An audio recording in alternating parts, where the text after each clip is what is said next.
All right, cough variant asthma. Vastly overdiagnosed, and here's why. And I have this debate with my own colleagues. When it was described, even in children, it the criteria for it were that you had to have evidence of obstruction or blockage on your breathing tests. B, that administration of a bronchodilator like albuterol led to improvement of those breathing tests.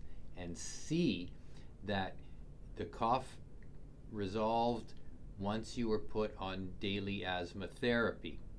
And if you were a real skeptic, you would, and this is what the first report in pediatrics did, is that they stopped the medications, the cough recurred, and in something like 6 of the 9 patients, where the cough recurred and the same asthma medication was resumed, the cough went away.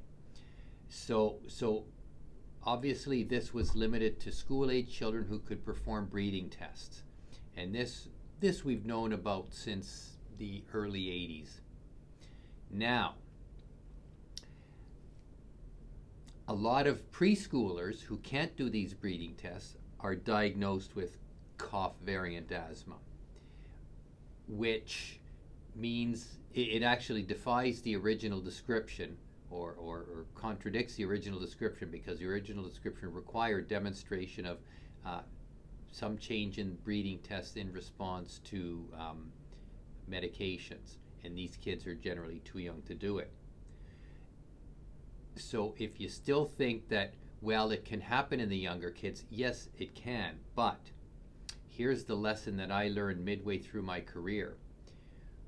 When I talked about antibiotics and treating protracted bacterial bronchitis, a lot of these kids were diagnosed as cough variant asthma until this group of investigators said, you know what, we're skeptical. We're going to do the bronchoscopy, get samples of their lower airway secretions, and find out what's really causing the cough.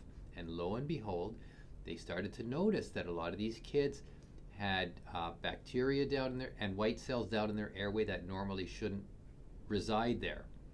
They got better on antibiotics. So the lesson is, there are other things that can cause persistent cough. All these chronic coughers do not have cough variant asthma. My personal opinion is only a minority do, and that's why I do a lot of investigations, because I like to get the diagnosis right from the start and have the child and begin appropriate treatment specific to that particular problem. And that's just one group of investigators that decided we're going to look harder at some of these kids. There are many other causes of chronic cough, but the problem is there's been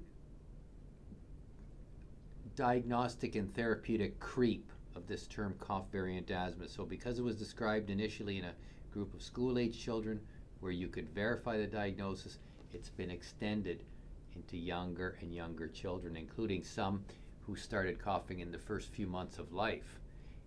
I would be very skeptical that asthma begins that early in life.